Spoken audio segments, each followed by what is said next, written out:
In the name of the Father, and of the Son, and of the Holy Spirit, God is one. Amen. I'm surprised to see there's somebody else with me. I was expecting everybody to have thick heads, having spent the entire night up. Oh, there are lots of you there. Entire night up dancing, like I didn't. Although I was woken up with the most amazing sound of hundreds and hundreds of fireworks going off all over the place. Sounded a bit like the first day when they start shooting the poor old pheasants back at the monastery. I said to myself, shall I get up and look at this? Thought, no, I can't be bothered. So I turned over in bed and went back to sleep. But there we are. Anyway, happy St. Basil's Day, everybody, and happy New Year to everybody too. My younger brothers just sent me a Happy New Year thing with a two and a mask and a two and a mask. And then that's been crossed out underneath. It says there's a two and a mask and two and a syringe. So it looks like 2020 and 2021. Well, let's see what this new revolution of the earth does for us. Who's here? Elizabeth and Andrew and Father Christopher and Anthony and Phoebe. Good morning. God bless you all. Keep me in your prayers as well. Father Christopher, you're always in my prayers, as indeed is everybody else here. I'm not expecting many to come today. Oh, there's Father Alexander. Happy feast. Thank you very much indeed for remembering us at the liturgy this morning. And happy St. Basil's Day. Good morning, Brother Daniel. Maybe you'd be so kind as to go into the chapel at some point and venerate our relic of St. Basil on my behalf. So I'm really missing the ability to do that. Good morning, Natalia. God bless you as well. Right, let's crack on. So you've got John chapter 3, verses 22 through to 26. It's not a huge amount today for good reasons. Here we go. After these things, that is, after talking to Nicodemus, and anyway, I'll come back to that in a moment. After these things, Jesus and his disciples came into the land of Judea, and there he remained with them and baptized. Now John was also baptizing in Aenon near Salem, because there's much water there. And they came and were baptized, for John had not yet been thrown into prison. Then there arose a dispute between some of John's disciples and the Jews about purification. There's a disputed reading there. It can be with a certain Jew, and that I think is probably the better reading. And they came to John and said to him, Rabbi, he who is with you beyond the Jordan, to whom you have testified, behold, he is baptizing, and all are coming to him. Oh, jealousy amongst the ministers and their friends. It's quite important never to fall into that one. There used to be no fewer than 2 priests and 1 deacon here. It used to give me great pleasure at the end of the liturgy, when I was tired, that the other 2 would go off into the narthex. So we normally would have quite a big breakfast, and the congregation would divide into 2. The one lot would all go with the priest, the other lot would all go with the deacon, which meant that I could drink my cup of tea in peace. It's definitely a very bad thing indeed for the ministers to start getting jealous of other people's popularity, or for the various ministers, the various priests, to become precious about those people who are their parishioners or somebody else's parishioners. Everybody must go and see whomever they wish to. And if that leaves somebody like me, without anybody going to see them, then perhaps I'm the lucky one. Certainly at that point, anyway. Right, let's have a look at that word then. Right at the very beginning. verse 22. It starts off after these things, and Judea. Well, Jerusalem is in the middle of Judea, so it assumes that the Lord must have left Judea at some point between seeing Nicodemus and this point. And the words are metatafta, after these things. Now, Brother Daniel is always teasing me because I say, the other day, so happened. He said, how long ago was this other day? I then think, 18 years ago. Or sometimes even a great deal longer than that ago, 25 years ago. I think back and think, my goodness, it was before Brother Daniel was born. Yes, well, it was the other day. Just now, not very far, not very long ago. So, and this, okay, I can now claim biblical authority for this, Brother Daniel. And this is much the same sort of thing. It's John's way of saying the other day, the next day, sometime later, round about then, quite a long time later, maybe even a year later, after these things, Jesus and his disciples came into the land of Judea. You got there a hint that he's been somewhere else after Jerusalem anyway. And what is he doing in Judea? He's spending time with them. And that is the bit that you really have to emphasize here. He remained with them. God remained with them. They were all together. They were enjoying each other's company, and presumably the Lord is teaching them. We've got some ideas that he's teaching them from what comes later on, because people begin to hear the individual teaching the Lord is giving. And that then causes a problem with John's disciples. He remained with them and baptized. Well, in chapter 4, verse 2, we hear that actually the Lord didn't do any baptizing. I remember discovering that with some surprise. Actually, I thought the Lord did baptize. And it's probably also an attribute of the Lord's apostles that they themselves were also not baptized by each other. They may have received the baptism of John, probably did.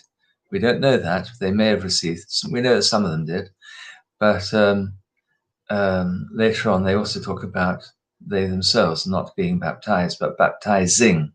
Okay, but there's something new that's going on here.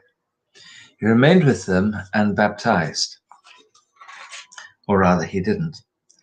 Meanwhile, back at the ranch, John the Baptizer is also baptizing. Verse 23. Now, John was also baptizing in, and you've got to do a nice Ain here, Ainon, near Salem, because there was much water there. Now, we have no idea where either of these two, well, we have little bits of idea where these two places are. In the Greek, it says, because there were many waters there. And it's thought that this means there are many springs of water there. And if you take that as a reading, we do have a fairly good candidate for the place that we're looking for.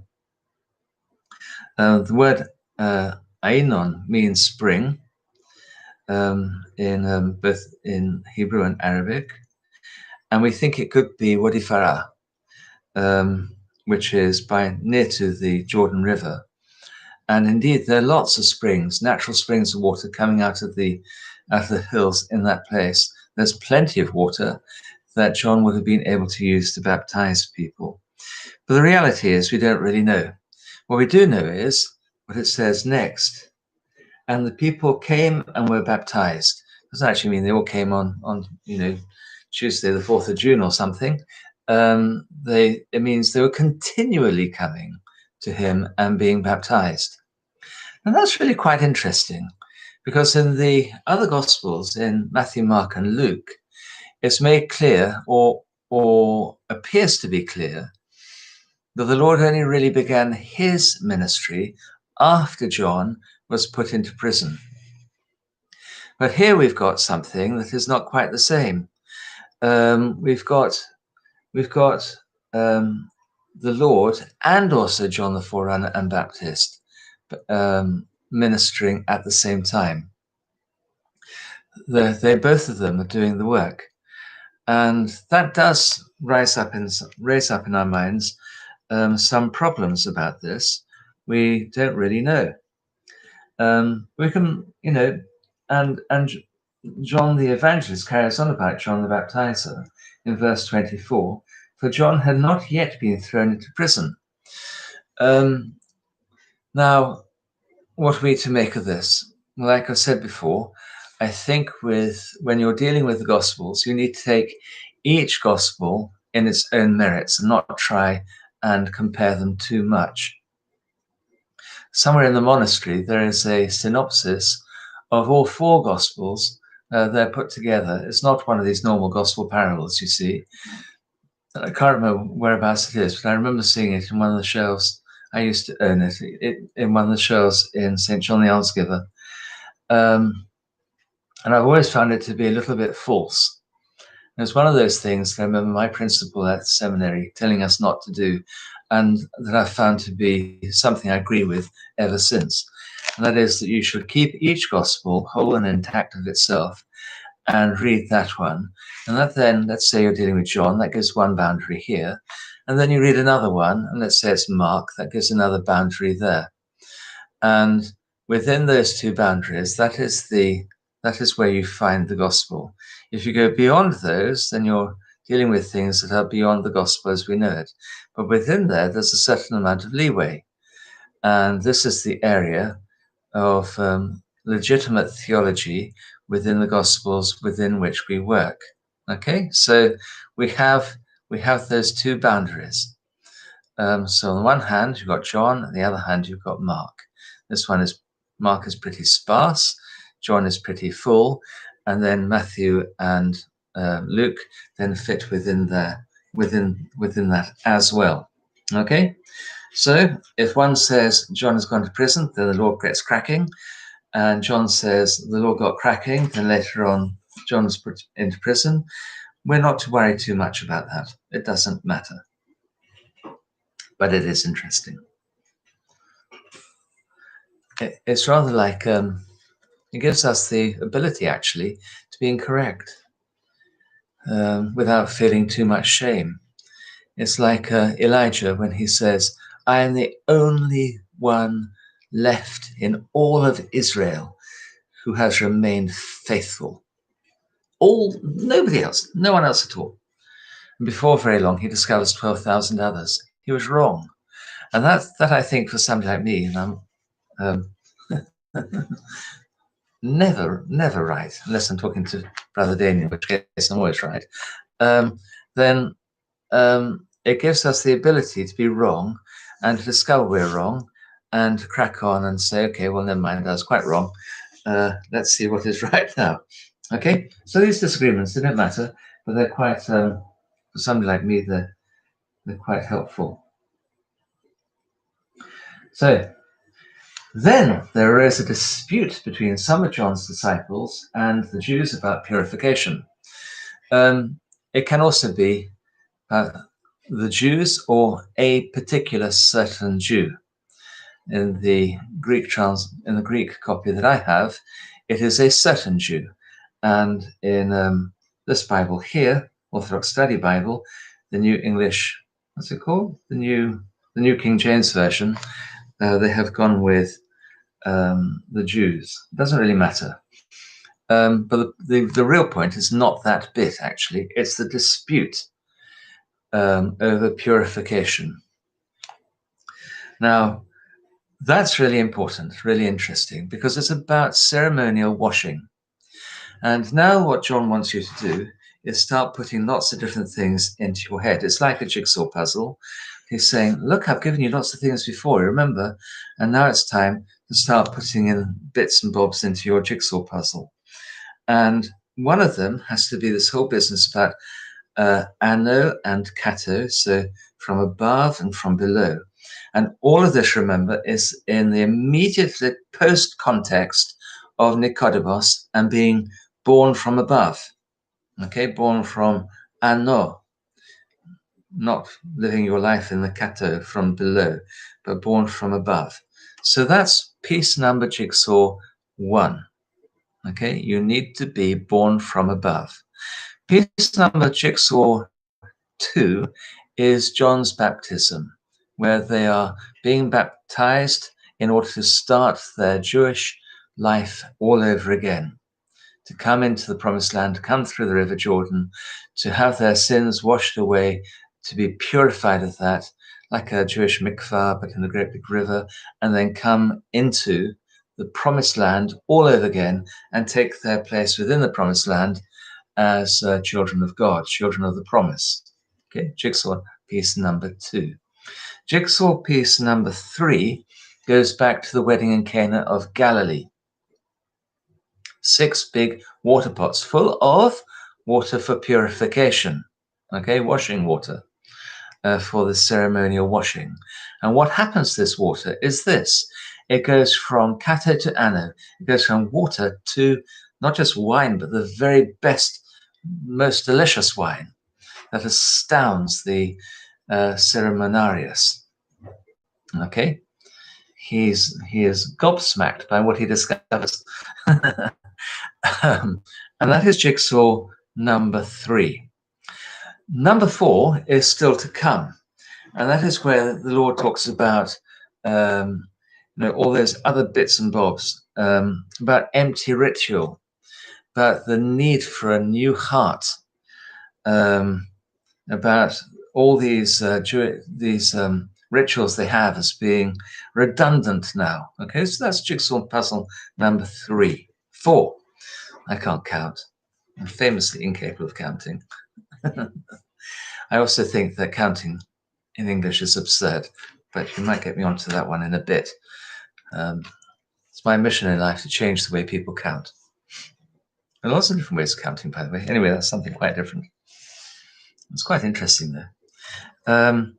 So we have these 4 bits of jigsaw. A friend of mine, Elizabeth, who I used to teach with, was given by her daughter a jigsaw puzzle in the shape of a Christmas tree. It is all one same bland color white. Moreover, it is reversible. So you turn it over and the whole thing is there all over again. And every single piece is a different shape. So you can use the same shape in more than one place. And also there's an extra piece, which is a star. Anyway, this one has only got 4 bits of jigsaw, and we need to keep all 4 of these bits together in order to make some sort of sense about what it is that has gone on with the Jewish people or the Jewish person that has caused him a problem. Okay? And it is likely that this person has come to John's disciples and said, "Oh, that fellow down the road there, just down the river, he's teaching something quite different about baptism, not like your master at all." So he is saying that his baptism is not for a washing away of your sin, but of giving you a clean heart, about raising you up into heaven, about bringing you new birth and stuff like this. Okay. Moreover, he's saying that the baptism of John is overrated. He wouldn't say that. He'd say it's now coming to an end, that these old ways are beginning to finish. Now that does quite a number of things to the disciples of John. Number 1, they might start thinking, well, they actually say, what's the effect of your old disciple is saying this? He whom was with you before, he's now doing his own thing, and everybody is now going to him. So number 1, they're worried that this person has now fallen away from John's teaching. Number 2, they're worried that this person has now fallen away from Judaism altogether. Number 3, they're concerned about the fact that the Lord is now baptizing with a renewed meaning, okay, to do with the kingdom of heaven, being born again, about having a new heart, about the redundancy now of the old religion. And then, of course, they're worried about Jesus' authority to do this. How can my assistant do things without my blessing? The answer is my assistant, if I had one, can't. But at some point, I possibly would certainly need to see that my assistant has now grown well beyond me, and it's time now for me to go to him for a blessing. Okay? And that is really important. So the authority that Jesus is now getting is now greater authority than John. Everybody is now going to Jesus. Moreover, there's a threat. So the disciples of John, the baptizer, sitting there saying, what's all this? Goodness me, we'll be left high and dry here with nobody to baptize before very long, because everybody's going down the road to him. It's like the ice cream parlor. A better ice cream parlor opens, and everybody flocks to the new place. Just reminded me of something funny. In Guatemala, that's exactly the same. In Guatemala, Brother Daniel can now go to sleep because I've said this lots of times to him, I'm sure. I have a very limited store of stories, but in Guatemala, there's this pollo campero, which means countryside chicken, which was like a Kentucky Fried Chicken, that a woman in the marketplace just opposite where I'm living, Enfrente in Amatitlan, in Guatemala, she had this big shop where she sold country chicken, fried chicken, and chips. That's all she sold. And it was quite delicious. And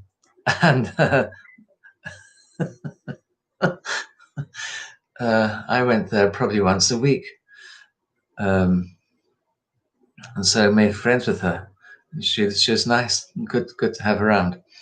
But at Christmas time, this enormous truck turned up, a bit like the Coca-Cola van, but this sold pollo campero in truly astonishing amounts.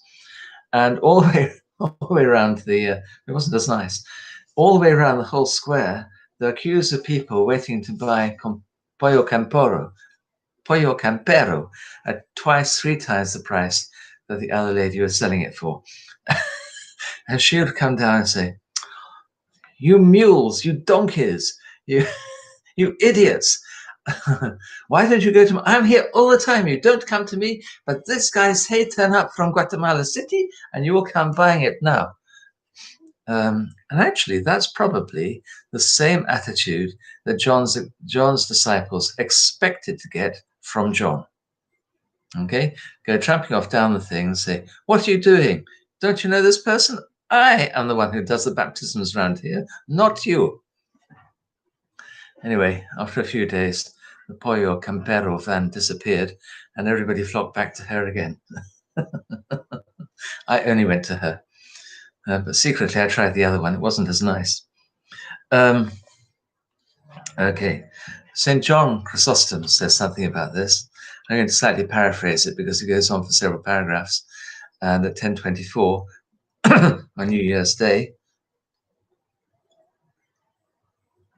when all of you got sore throats from singing all the way through the night and dancing and drinking champagne, you don't want to deal with all of this. St.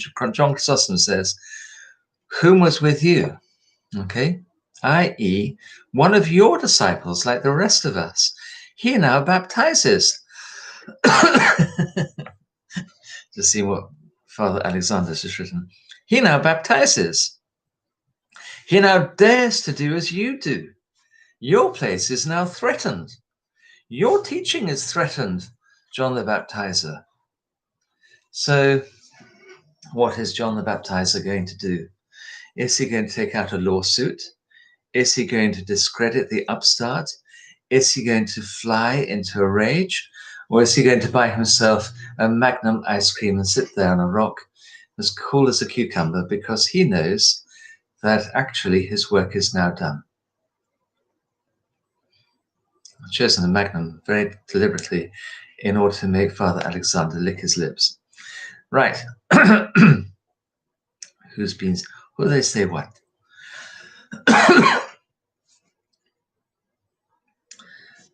Good morning to Judith. Happy New Year to everybody, and Vera and Ian, Jovan. I think I've said good morning to you already, but if not, good morning. God bless you all. And Alex, Christ is still born, glorify him, absolutely. And carry on doing that for some time. Irini, Happy New Year to you as well. all of those bunches of flowers and nice sparkly hearts. And Christos, Happy New Year. Happy St. Basil's Day, actually. Beverly, Zoom meeting was wonderful. It was lovely to see different people and hear people, hear their voices. That's lovely. Big, nice surprise to me to hear all the different accents and timbres of voice and so on. It's beautiful. Stella's making comments about that as well. The granny of the group at 75.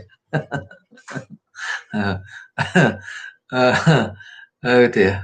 I don't think you are actually. There might be a granddad that beats you. Brother Daniel, I think you're talking about my stories. Marlena, joyous New Year ahead. Yes, I hope so. Stella, you go to the ice cream parlors, which you would love. I've been spoiled for ice cream. I do love ice cream.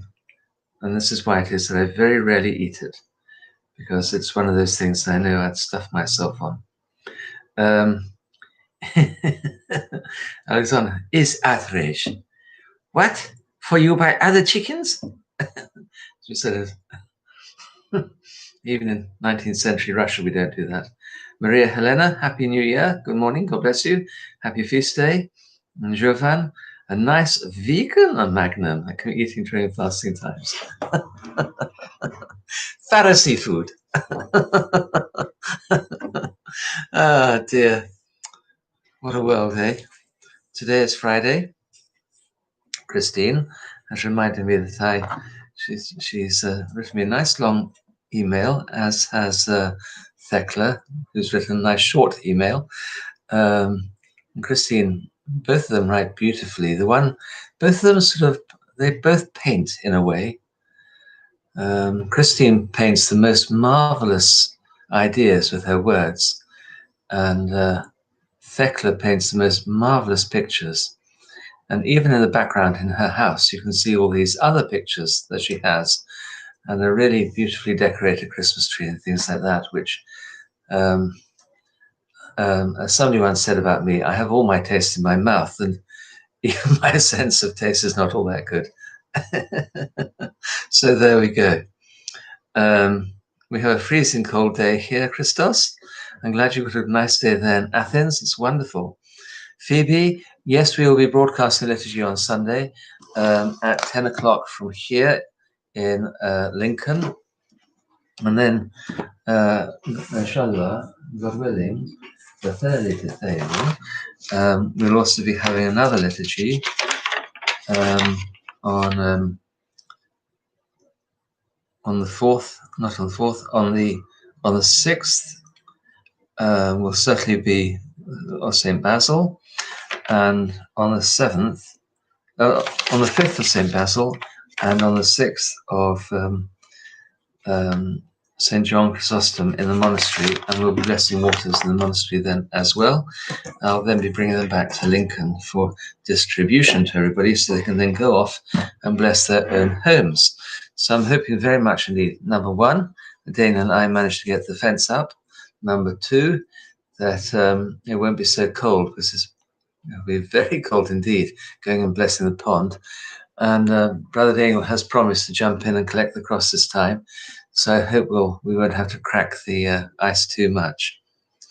Okay? Okie dokie.